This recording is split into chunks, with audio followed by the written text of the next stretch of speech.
ते सातत्याने आरोप करतायत तरी मी शांत आहे, कारण मी अशा प्रकारचं राजकारण करत नाही, कोणावर डूख ठेवून राहत नाही. पण माझा एक सिद्धांत पक्का आहे, मी कोणाच्या नादी लागत नाही, कोणी नादी लागलं तर सोडत नाही.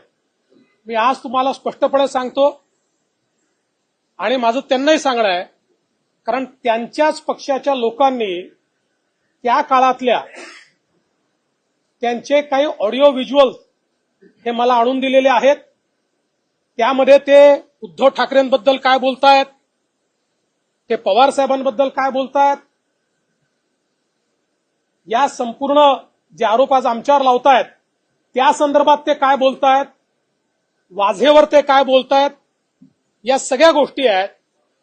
माझ्यावर वेळ आली तर मला त्या पब्लिक कराव्या लागतील.